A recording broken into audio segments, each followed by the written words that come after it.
Time now for closing statements. You will each have 1 minute, and we'll begin with Governor Kasich.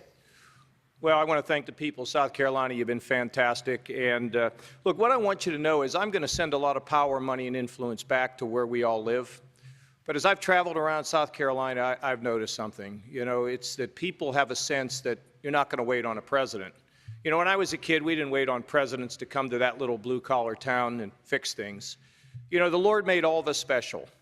The Lord wants us to be connected. I believe we're part of a very big mosaic.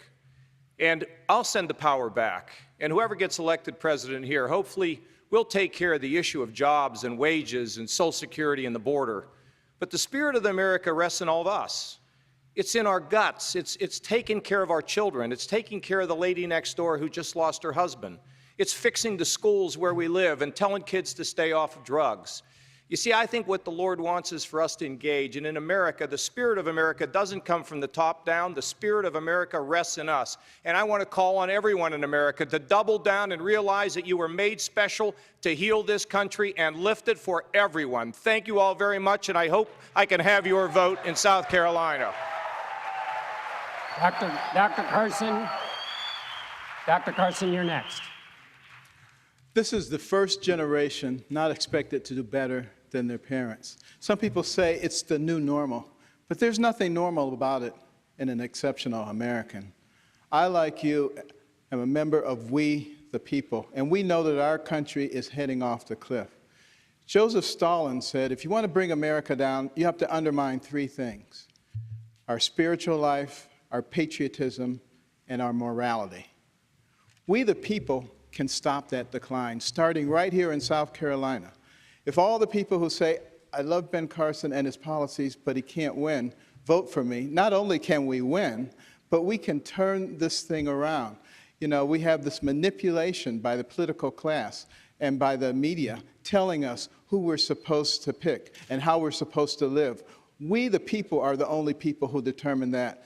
And if you elect me as your next president, I promise you that you will get somebody who is accountable to everybody and beholden to no one. Thank you. Governor Bush. Thank you all very much. The next president is going to be confronted with an unforeseen challenge. That's almost certain.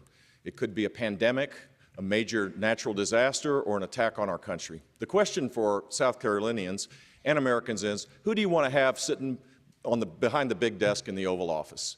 Because that's the question. It's not the things that we're talking about today. It's the great challenge that may happen. I believe I will have a steady hand as Commander-in-Chief and President of the United States. I will unite this country around common purposes, because I did it as governor of the state of Florida.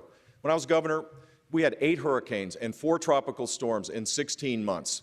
Our state was on its back. We recovered far faster than what people thought because we led.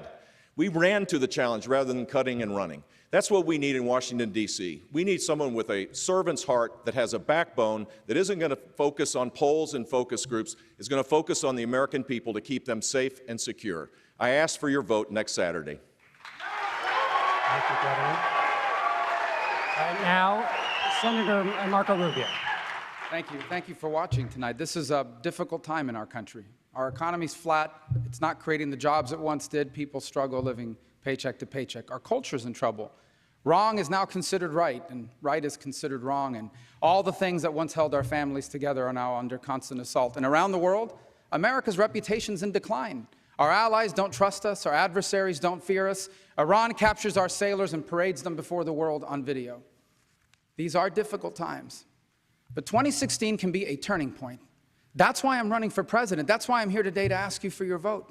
If you elect me president, we are going to re-embrace free enterprise so that everyone can go as far as their talent and their work will take them.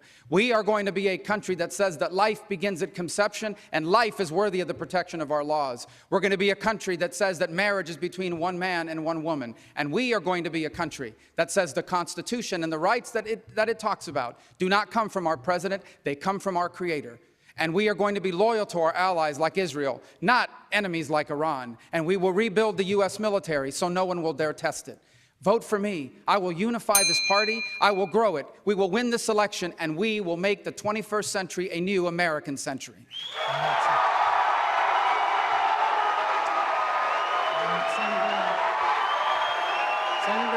Senator Cruz.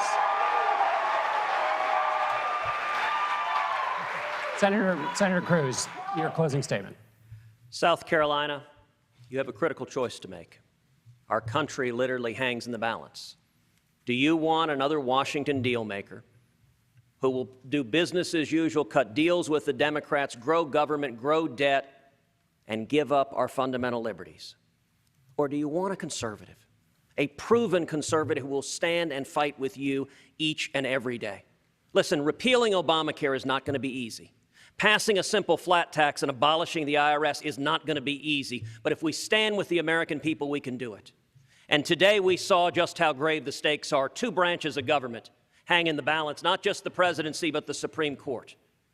If we get this wrong, if we nominate the wrong candidate, the Second Amendment, life, marriage, religious liberty, every one of those hangs in the balance. My little girls are here. I don't want to look my daughters in the eyes and say we lost their liberties. Who do you know will defend the Constitution and Bill of Rights? And as a commander-in-chief, who do you know will stand up to our enemies, has the calm, steady, deliberate strength to defeat our enemies, to secure the borders, and to keep America safe? Senator Cruz. All right, Mr. Trump, your closing statement. Thank you.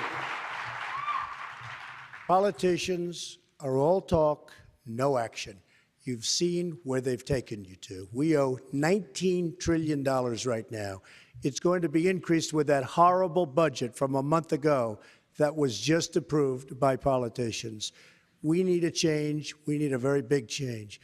We're going to make our country great again. I say this every night, every day, every afternoon, and it's so true. We don't win anymore. We don't win with health care. We don't win with ISIS and the military. We don't take care of our vets. We don't take care of our borders. We don't win.